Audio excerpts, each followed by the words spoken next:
Good afternoon. I'm Eric Wilkinson, and I'd like to welcome our virtual audience to Rethink Ed 2019, live here from the Midtown PlexPod co-working space in Kansas City. I'm here with three titans in their area of expertise in this region. And before we jump in, I want to give each of these accomplished leaders a chance to give both an introduction and share a little bit about themselves. Wonderful. I'm happy to be here today. My name's Thalia. I'm CEO of Cherry Incorporated, and we focus on licensed products, clothing for Major League Baseball, NFL, and other entities. Very nice.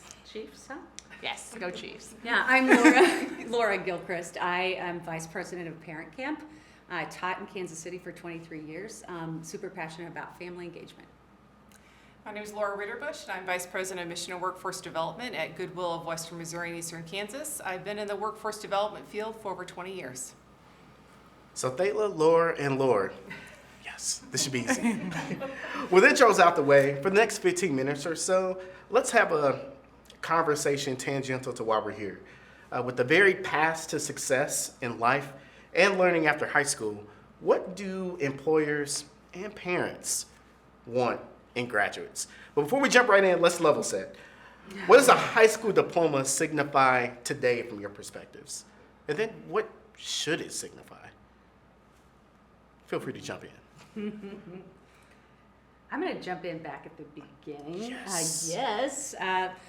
Parents, they want to know that they want to get their kids set up to have multiple pathways and opportunities to make money and have internships where they can get experiences. I've worked with some parents around this, and they're willing to be engaged. They're willing to come to meetings. Like they want their kids to be involved. They want their kids out in the community. Right. How does that experience represent or show up when you think about the high school diploma as it's set up today? That doesn't really translate with that, you know? You get the diploma and you're checking the boxes and you're in the classroom for the most part. And then if you are out doing some kind of an internship, the parents aren't involved. So they don't really understand what's going on. They're not a part of it physically. And they're not connected to the companies usually. So there's a disconnect there. And parents are begging kids, they want that integrated. For me, just to respond to some of that, the one thing, I have a teenager now who's in high school, so when I think about his future and a high school diploma, I want it to be something that prepares him for the future, not only right after high school, but long-term impact. And so many times right now, a high school diploma prepares you for getting a certificate. I've graduated from high school and now I can go on to college. Or maybe I can get a job, an entry-level job. But it hasn't really always prepared you for what's beyond that, and what if you need to shift that career. From a workforce development side, the adults that we serve, if they have a high school diploma, many times they're still missing those essential skills of how do you change careers if you need to. Maybe your job is going away, and so you need to do something different. And so that learning skill of being ready to shift and move and flexible is an important piece. I'd say my son has learned a lot more about responsibility through his job that he has versus through the standard high school curriculum. Well, I was about to ask you, Thalia, because I think you were modest in, mentioning that you are in the private space now, but you have a wealth of knowledge and experience from the legislative sort of public policy space. So I'd love to get your opinion. Yeah, so previously I worked before owning my own company, actually in the city manager's office, and I was responsible for developing an extensive internship program. And I would say so many young people walked away with just tangible experiences and skill sets and learning what they chose to do or had interest in, but also the contrary too, learning what they really didn't have interest in. So I think it's really important as an entrepreneur to really infuse those experiences early on, as early as your freshman year of high school, where young people are working directly with entrepreneurs or the private sector, nonprofits, just to gain that knowledgeable, tangible experience. Our son graduated from St. Michael's in the Lee Summit area, and I remember him constantly saying to me, I wish that these classes really had an impact. like it doesn't relate at all. So I think as we hope to shift, education in itself and what its design is, that really having young people engage in that conversation and give us a lot of feedback around that, but also start to really infuse those opportunities and experiences. Let's build on that experience conversation. Are there examples of things that you've seen in action that work in preparing our students to be the professionals tomorrow?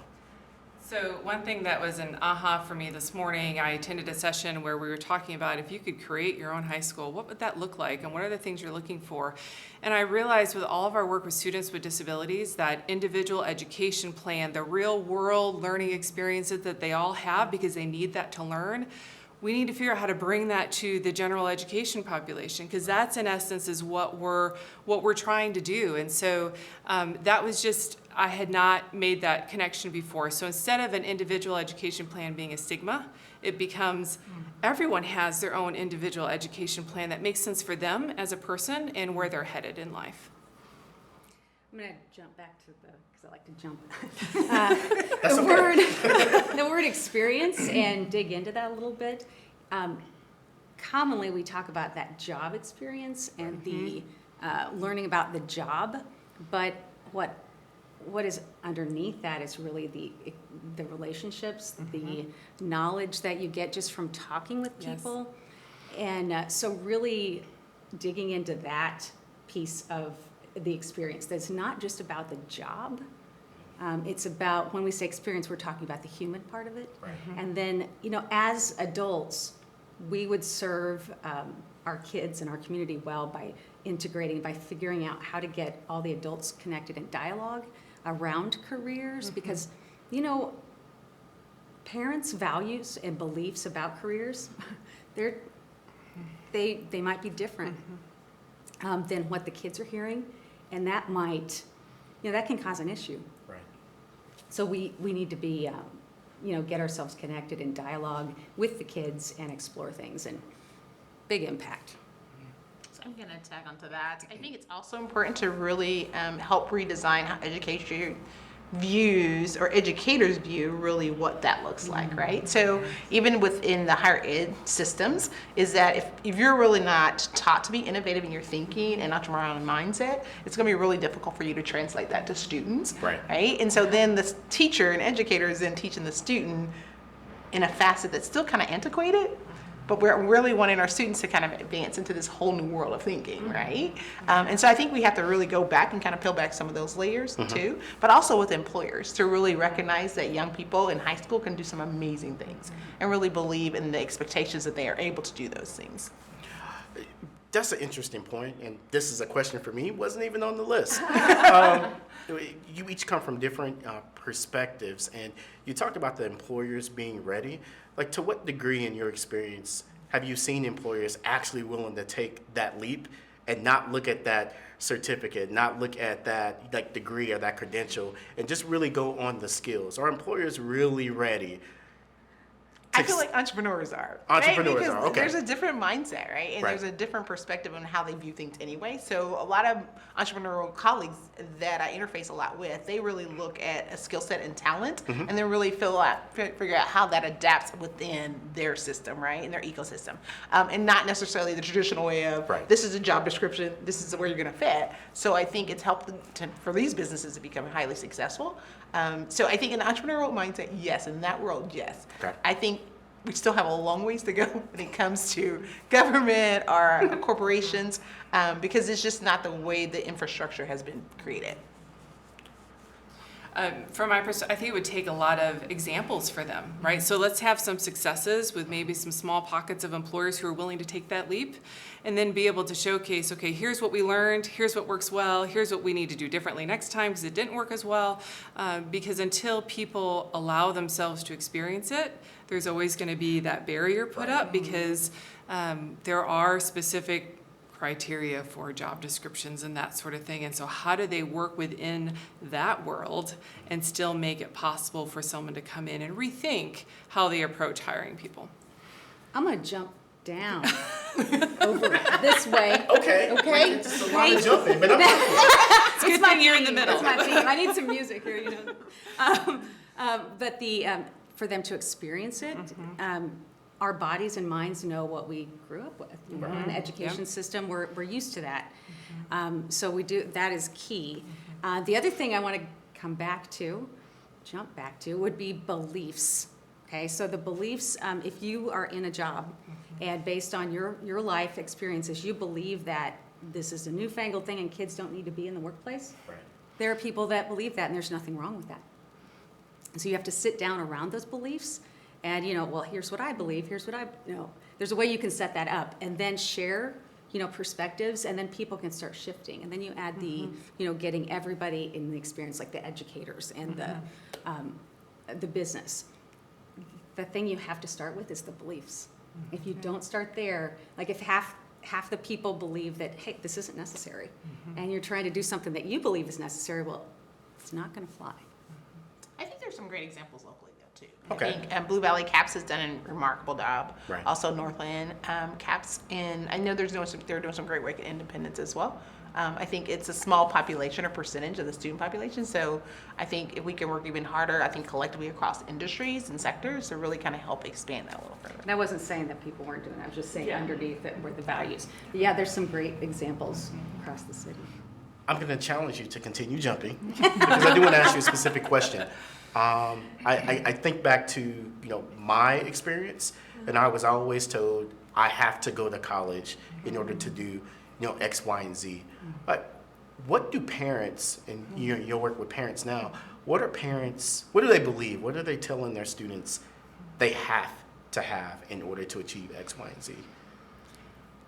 So I have to think of this from a parent's perspective Right. too, because I've really had to check myself a couple of times as a parent of a sophomore now. What are my expectations, and what if he wanted to go into something different? And I will say my experience in workforce development has allowed me to open my eyes and see you can have a very good career in one of these industries without having a college degree. It really is what is your path and what makes sense for you.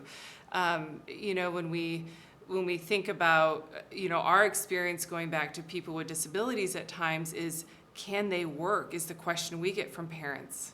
I don't know if my son or daughter can even work. And so by providing those opportunities, not only do they see they can work, but they can be successful. And so it is, I think, exposure for parents. We went through a shift in our country and our society that must go to college, and now we're trying to figure out how do we walk that back. It's not always necessary, and so how do we help parents come to that conclusion? Because you're right, if kids are hearing something different, parents think a different way. It's not, the conversations at home can't happen the way they need to.